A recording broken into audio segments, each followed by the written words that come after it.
Magandang araw sa iyo, kaibigan. Kumusta ka? Kumusta rin kayo ang ating mga masugid na taga-subaybay? Sana ay nasa mabuti kayong kalagayan. Ako'y excited na ibahagi sa inyo ang isang makapangyarihang kasabihan mula kay Theodore Roosevelt. Do what you can with what you have where you are. O sa simpleng Tagalog, gawin mo kung ano ang kaya mo, gamit ang meron ka kung nasaan ka man. Mukhang simple, pero puno ng inspirasyon. Ito ang klase ng mindset na kayang baguhin ang buhay natin. Kaya't samahan niyo ako sa ilang minutong paglalakbay na punong-puno ng pag-asa, saya, at positibong pananaw.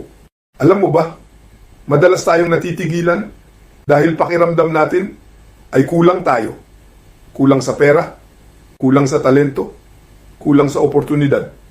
Pero ang totoo, hindi natin kailangang hintayin ang perfect moment bago tayo kumilos. Minsan, kung ano ang nasa harapan natin ngayon, iyon na mismo ang pagkakataon natin para magsimula. Halimbawa, gusto mong magnegosyo, hindi mo kailangang may milyon-milyon agad. Simulan mo sa maliit, kahit online selling lang muna. Gusto mong maging malusog, hindi mo kailangang mag-gym agad. Maglakad-lakad ka lang muna araw-araw. Gusto mong matuto ng bagong skill? Hindi mo kailangang mag-aral sa mamahaling eskwelahan. Ang daming libreng tutorial sa YouTube. Ang mahalaga ay gawin mo kung ano ang kaya mo. Gamit ang meron ka ngayon, kung nasaan ka man sa buhay mo. Naalala ko si Nick Vujicic, isang motivational speaker na ipinanganak na walang kamay at paa. Kung iisipin, ang daming limitasyon sa buhay niya. Pero imbes na magpatalo, ginamit niya kung ano ang meron siya, isang matibay na pananampalataya, matibay na loob, at isang bibig na kayang magbigay ng inspirasyon.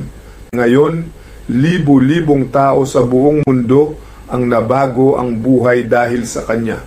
Ganun din tayo. Hindi natin kailangang maging perfect para magsimula.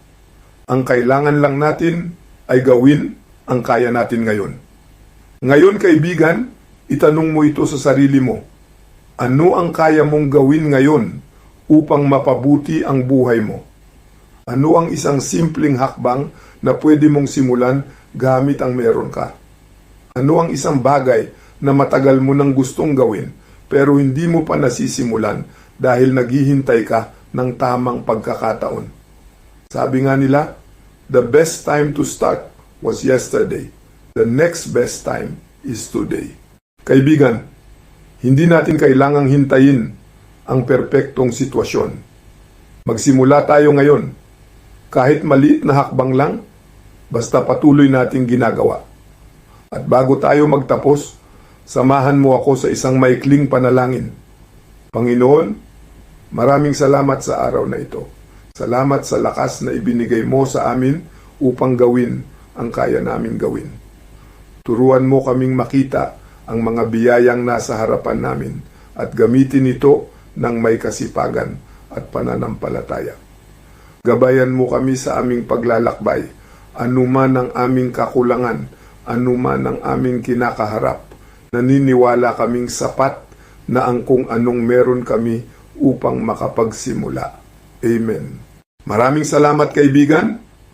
Tandaan, huwag kang maghintay. Gawin mo na ngayon ang kaya mong gawin.